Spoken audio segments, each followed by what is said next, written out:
Damos inicio a un nuevo encuentro, a un nuevo programa de Agenda de Noticias por la pantalla de BBC, como lo hacemos casi todos los viernes, tratando de reflejar, repasar lo que ha sido la comunicación 2.0 en los últimos 7 días, haciendo foco principalmente en lo local, en el pago chico, como acostumbro a decir todos los viernes, en medio, insertos, en medio de una compleja y sensible situación económica. Hay que decir que el dólar cerró a 37 pesos con 40 centavos en la jornada de hoy. Por lo que vamos a ver cómo sigue todo esto. Esperamos que haya sensatez, cordura y que se vaya encauzando todo hacia otra situación a nivel no solamente local, sino a nivel nacional. El martes, el miércoles y el jueves de esta semana hubo un nuevo paro por 72 horas en rechazo a la última oferta salarial expuesta por el gobierno de María Eugenia Vidal, por el gobierno provincial. ¿Qué conclusiones, apreciaciones te deja? Buenas noches. Gracias por haber venido, Gabriela Delfino, secretaria adjunta del SUTEBA Bahía Blanca. Buenas noches, ¿cómo estás? Bien, bien. Bueno, la verdad que este año y el año pasado, con respecto a lo salarial, creo que no ha habido cambios en cuanto a la actitud del gobierno, ¿no? Un aumento a la baja, que queda a las claras, sobre todo con el dato que diste vos, que es el dato de la semana en cuanto a lo económico, el aumento de un dólar desbocado que se va comiendo nuestros salarios y que va devaluando el peso, y que eso impacta directamente en el bolsillo y en el salario de los trabajadores. Ayer decíamos en este sentido que para nosotros es importante tener claro que no todos pierden en este país, sino que hay algunos que se la están llevando en pala, y que esas ganancias, que estos grupos que son minoritarios, pero son grupos que se llevan mucho dinero, estas ganancias las pagamos los trabajadores, y las pagamos de esta manera, ¿no? Con un salario que no aumenta, con una pauta salarial que nos quieren hacer creer, en todo caso, que quienes trabajamos en la Argentina cobramos muy bien y que eso impide las inversiones, y esta da como consecuencia, obviamente, que todas las negociaciones salariales, entre ellas la negociación docente... A los oportunistas de siempre te referís, más allá del color político, digamos, sí, ¿no? Sí, siempre hay, digo, ¿no? Hablo de grupos hegemónicos de poder que se visten ante cada elección de colores distintos, pero que son los que nunca pierden, y cada vez perdemos más derechos y más salarios, somos los trabajadores y las trabajadoras. En este marco, lo salarial está comprendido, digo, dentro de ese marco, una negociación que pasó de un 15 a un 20%, que está claro que ya era poco antes, y en estos últimos 3 días mucho menos aún. ¿Cómo viste la adhesión, Gabriela? La verdad que fue una adhesión alta, y creo que se potenció en Bahía Blanca con lo que hicieron los estudiantes, pese a las críticas que se hicieron desde afuera, y lamentablemente yo tuve la oportunidad de escuchar a algunos medios periodísticos que realmente no sabían ni de qué estaban hablando, una falta de respeto total a chicos, porque eran alumnos y alumnas de 17 años que estaban dando pasos importantes y que hicieron mucho más visible el problema de la educación pública, en conjunto con los docentes de la provincia, que terminó ayer la marcha impresionante. Esta medida de fuerza fue realizada de manera conjunta, ¿no? Repasamos un poco el frente de unidad de los docentes. En realidad nosotros en la provincia tenemos un frente de unidad compuesto por los sindicatos provinciales, FEB, AMET, SADOP, pero además... UDOCBA también, ¿no? UDOCBA. Pero además, digo, como sindicatos mayoritarios, ¿no? FEB y SUTEBA. Pero además en esta ocasión hemos caminado juntos, como tantas otras veces, pero confluyendo con medidas de fuerza con los trabajadores y las trabajadoras de la universidad. ¿Hay un mismo discurso? Por supuesto. En este sentido, entendemos que hay un ataque gravísimo, brutal, sobre la educación pública, que no se traduce solo en salarios. El salario es una variable, y creo que ya lo hemos hablado muchas veces, pero se ha consolidado estos últimos 2 años en el aspecto de... Con problemas de fondo, ¿no? De centrales, digamos, que arrastra la educación de hace no 2 años, de hace... Muchos más. Más de 30, ¿no? Si vamos al tema de... Si vamos abajo del todo, son los mismos problemas, ¿no? Son los mismos problemas... Que venimos planteando en agenda. Muchísimos años con los mismos relevamientos, pero además se profundiza en cuanto a la posibilidad de los conocimientos. Y eso es lo que tenemos que poner en el centro hoy en día. Las reformas que están en vigencia, que se desprenden de lo que fue el Plan Maestro, de lo que es el Plan Maestro, que también quedó como de lado en función de las peleas cotidianas que vamos dando, lo que es el operativo Aprender y para qué se usaron los datos, porque claro, son datos muy impactantes que cualquier docente sabía en la provincia de Buenos Aires y en el resto del país. No necesitábamos pagarles a organismos internacionales para que nos digan esto. El tema es para qué usan los datos. Y los datos están usando para hacer justificación de los ajustes. La oferta rechazada, el aumento salarial, fue... La propuesta, digamos, ¿no? De un 20,7%, corregime, ¿no? 20% más... y una suma de 210 pesos por material didáctico. Sí. Y un compromiso de retomar la negociación paritaria en octubre. Sí. Bien. Compromiso que por supuesto nosotros no creemos. Porque... ¿Ustedes aspiran a una suba de 30%? Y ahora, después de la subida del dólar, creo que deberíamos rever también ese 30%. Con cláusula gatillo. Y mira, para que se entienda, porque obviamente hay mucha comunicación del gobierno para esto, no con nosotros, pero sí hacia los medios, con importes salariales que ojalá los pudiéramos cobrar, que fueran ciertos. O sea que 5.407 pesos más bonificaciones... Mira, es un salario básico, lo dijo Mirta Petrocini, ¿no? Sí. De la FEB, de la Federación Nosotros estamos de Educadores cobrando Bonaerenses. 5.200 pesos de básico. 5.200 pesos de básico. Todos los aumentos que se dieron ahora fueron en negro. No aumentaron un solo punto nuestro básico, que es el básico más la antigüedad, y en el caso de lo que de que haya ruralidad, y todas aquellas sumas que son remunerativas y bonificables componen después la jubilación. Por eso nosotros decimos todas las sumas al básico. Bien. Porque después cuando te jubilás con nada. Hoy el promedio de un salario... Pero Gabriela, discúlpame, ¿no? ¿Hay 9 ofertas que se han rechazado? 9 ofertas ¿no? que 18 encuentros, hay un 20,7% consolidado a agosto. Lo dijo Villegas, el ministro de Trabajo de la provincia de Buenos Aires. La oferta anterior a esta fue del 19%. Esta fue del 20% en estas condiciones, más 250 pesos de material didáctico. No varió nada en un contexto inflacionario que, recién lo hablábamos, crece a pasos agigantados. Y vuelvo a decirte, todo eso se calcula sobre los 5.200 pesos de básico, que en realidad componen nuestro salario, más el resto de las sumas, que son grises, como decimos, algunas en negro, algunas seminegras, pero que en realidad confluyen en un salario promedio de 16.000 pesos para alguien con más de 10 años de antigüedad en la escala media. Sí.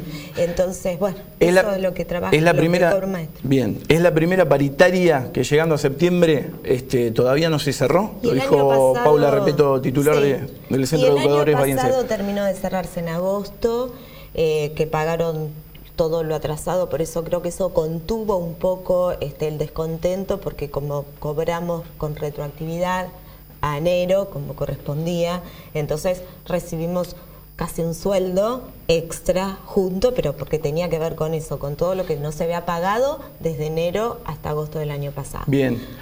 Pero estamos más o menos igual. La posición de este gobierno, lamentablemente, es de ataque a los docentes, de ataque a los contenidos, de reformas que esconden ajuste y lo que en realidad tienen es menos oportunidades reales, menos oportunidades de aprendizaje para los alumnos y las alumnas de la escuela pública. ¿Qué te dejó, qué apreciaciones, qué conclusiones te dejó la marcha de ayer?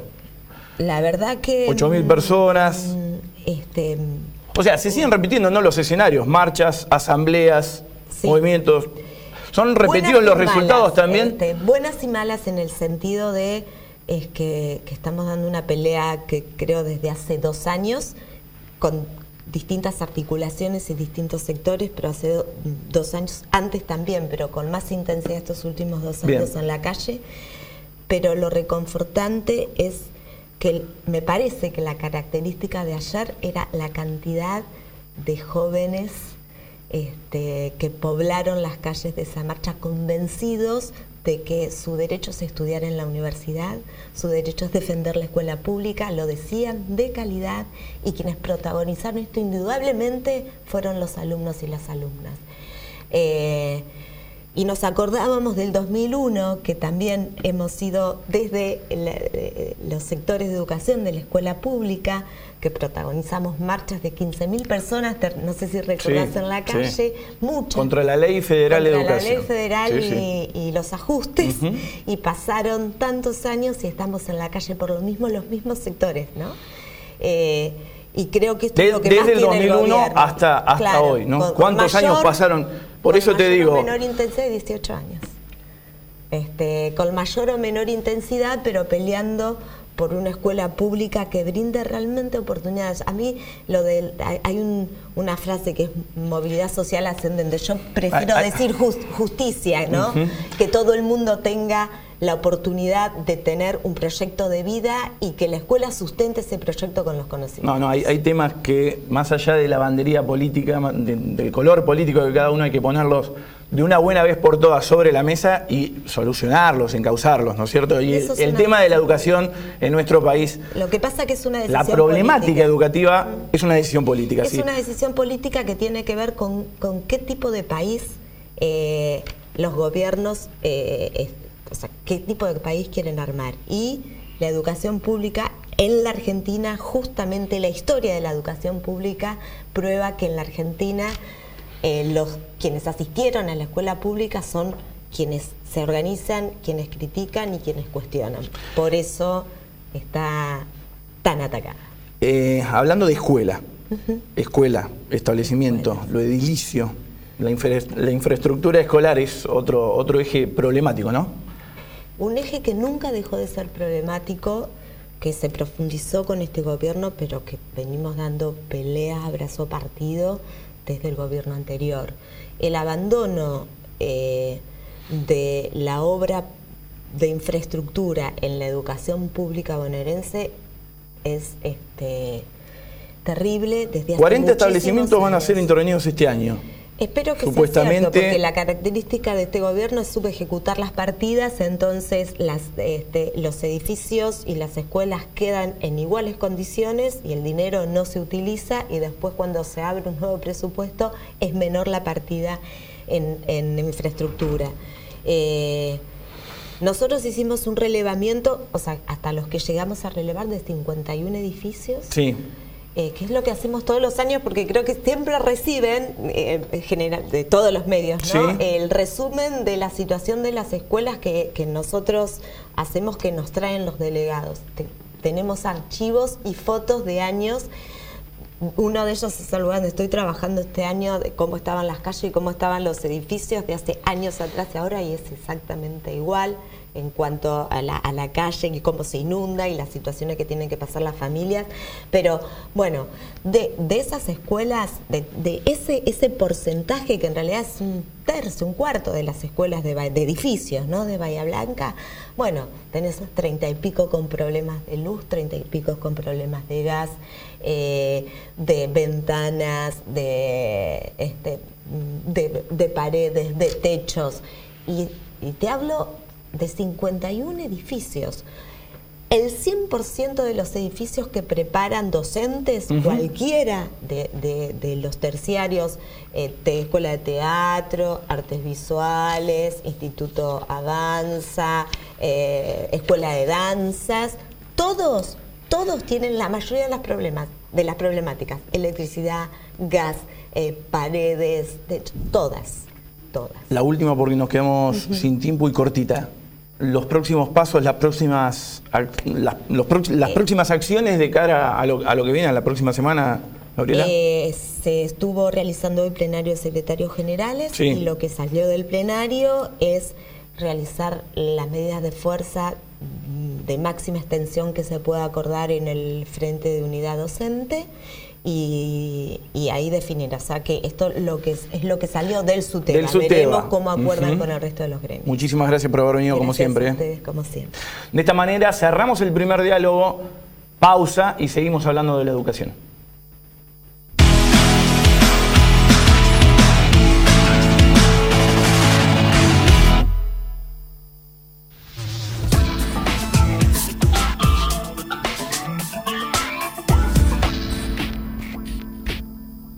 Que no te sorprenda, el monóxido de carbono es una sustancia muy peligrosa, invisible y no tiene olor. Hay que evitar que se concentre, manteniendo ventilados los ambientes cerrados y controlando los artefactos con gasistas matriculados. La llama tiene que ser de color azul. No te olvides que el horno y las hornallas no son para calefaccionar.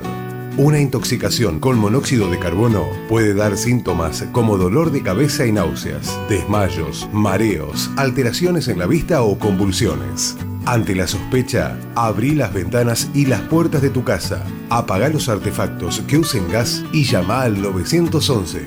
Que no te sorprenda. Municipio de Bahía Blanca. Somos parte de tu identidad. Estamos presentes en tu cotidiano. Consorcio de Gestión del Puerto de Bahía Blanca. Una ciudad puerto para todos. Música en el Concejo. Un espacio para disfrutar de la música hecha en nuestra ciudad. El último viernes de cada mes a las 19:30 horas, los artistas locales tocan para vos en la sala de sesiones del Honorable Consejo Deliberante. No te lo podés perder. Ingresá en www.consejobahía.gov.ar.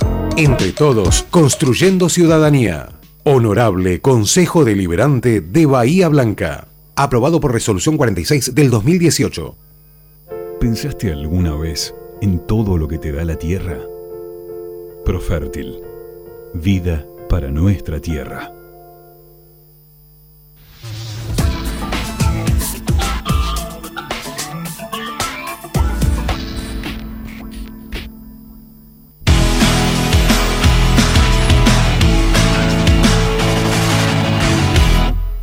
Segundo bloque, segundo diálogo de esta nueva edición de Agenda de Noticias por la pantalla de BBC. Continuamos abordando, analizando el tópico, el eje que estuvo bañando y llenando los contenidos de los diferentes portales, sitios y páginas web durante la semana. Me estoy refiriendo a la educación. Ana Tablar, miembro de la Comisión Directiva de ADUNS. Buenas noches, gracias por venir. Buenas noches, gracias a vos. ¿Cómo viviste todas estas últimas horas, estos últimos días con los acontecimientos, ¿no? La intención es analizar y entender la realidad de los docentes y de la comunidad educativa universitaria, no solo a nivel nacional, sino particularmente en Bahía Blanca. Perdón, en Bahía Blanca. Bueno, fueron unas semanas, como te habrás enterado, de mucha movilización, mucha actividad, con algunos sucesos también bastante inesperados, así que fue muy activa. Realmente... Esta última, digo, porque son las cuatro últimas semanas, ¿no? El conflicto, el mes... en realidad, el conflicto arranca desde este año, digamos. Nosotros fuimos convocados a la primera reunión salarial en marzo, sin oferta, no hubo oferta en ese momento. Se congeló la convocatoria desde el mes de mayo hasta el mes de agosto, donde aparece este punto de inflexión. El lunes, ¿no? Que hubo una reunión.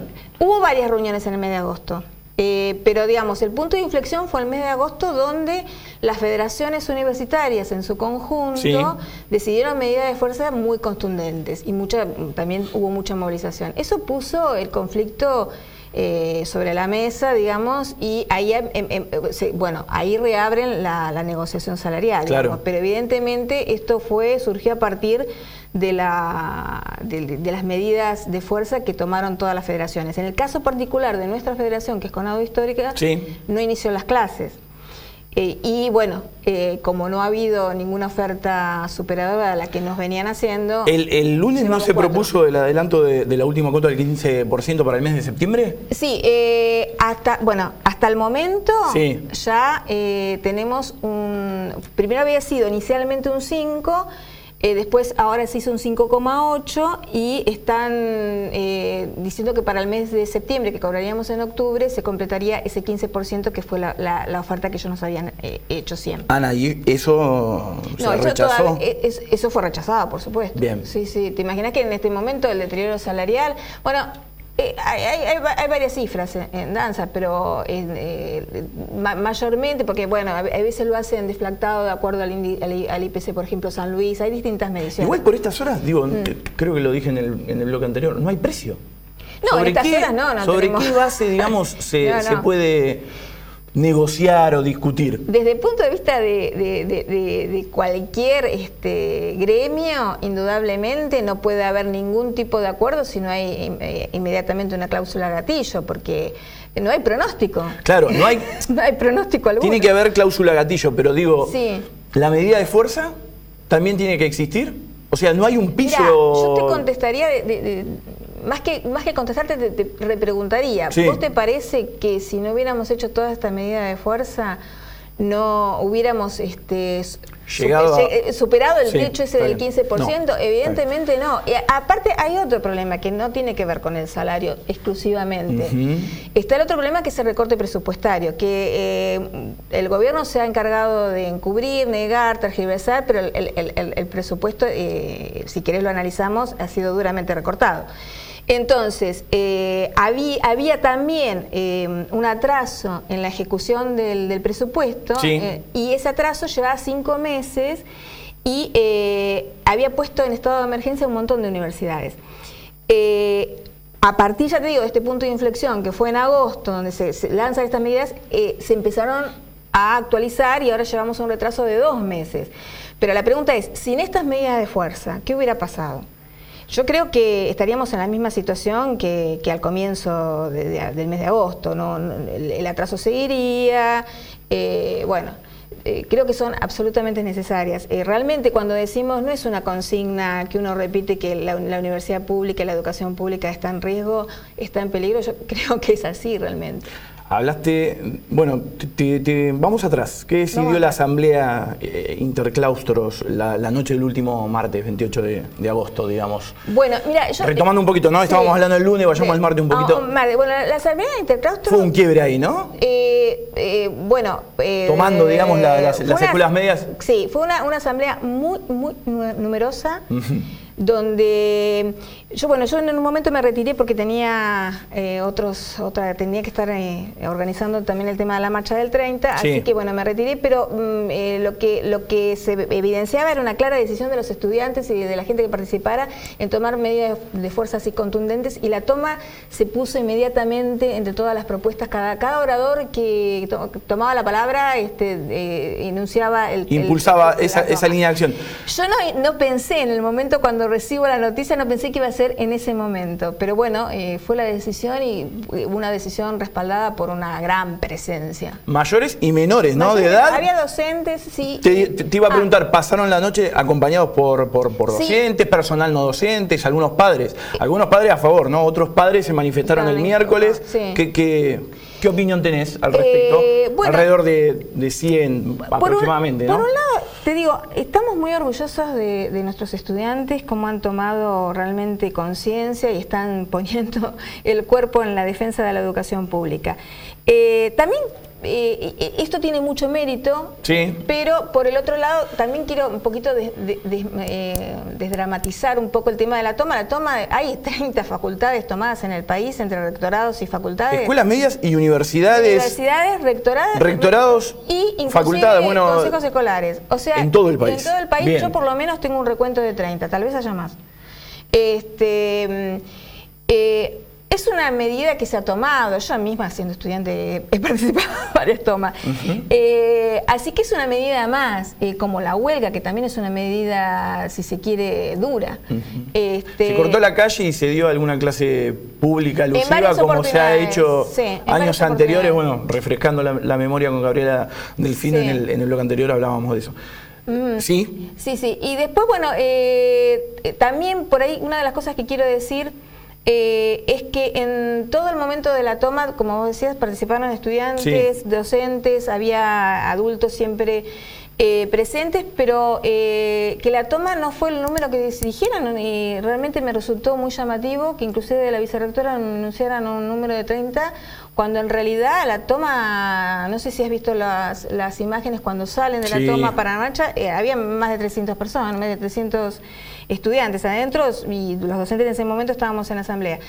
Y en ningún momento dentro del edificio hubo menos de 150, 180 personas. O sea que el número de 30 es llamativo, ¿no? O sea, hubo gente que se manifestó de manera pacífica a favor de la toma, y también hubo gente que se manifestó de manera pacífica en contra. Sí, tengo entendido que, es más, que he recibido unas imágenes, tengo entendido que un grupo de padres que se congregó, que inclusive han hecho han pedido una medida judicial para, y bueno, que con mucho criterio el fiscal Castaño, creo que es el nombre, Castaño, dijo que bueno, que esto no era una cuestión, una decisión política, no había que judicializar la protesta, lo cual me parece atinado.